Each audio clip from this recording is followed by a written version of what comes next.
देवीचे पाचवे रूप स्कंदमाता.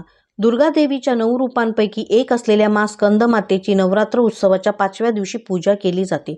हिंदू धर्मग्रंथानुसार देवी स्कंदमाता सिंहावर स्वार होते आणि तिला 4 हात आहेत.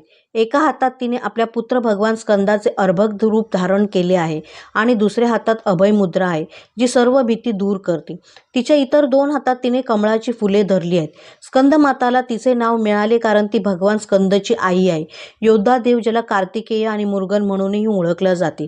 स्कंदमाताचा अर्थ भगवान कार्तिकेयची आई आहे, ज्याला स्कंद म्हणून ओळखले जाते. एकदा तारकासूर नावाचा एक राक्षस होता.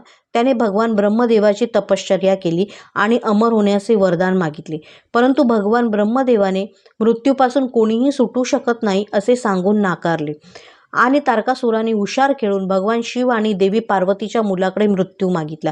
कारण त्याला असे वाटले भगवान शिव सर्व गोष्टींपासून अलिप्त आहेत, तपस्या करत आहेत आणि ते कधीही लग्न करणार नाहीत आणि भगवान ब्रह्मदेवाने त्यांना इच्छित वरदान दिले आहे. यानंतर तारकासूर राक्षसाने आपण अमर आहोत हे जाणून ब्रह्मांड नष्ट करण्यास सुरुवात केली.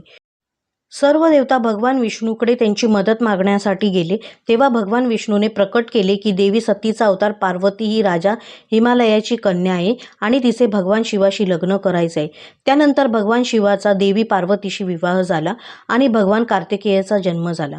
दैत्यांशी लढण्याचे त्यांचे महान कौशल्य आणि सामर्थ्य पाहून भगवान ब्रह्मदेवाने भगवान कार्तिकेय यांना देवांचा सेनापती म्हणून नियुक्त केले आणि भगवान कार्तिकेयने तारकासूर राक्षसाचा वध केला. तेव्हापासून पार्वती माता स्कंदमाता या नावाने गौरवली जाते. जय माँ स्कंदमाता. प्लीज चॅनलला सबस्क्राईब नक्की करा.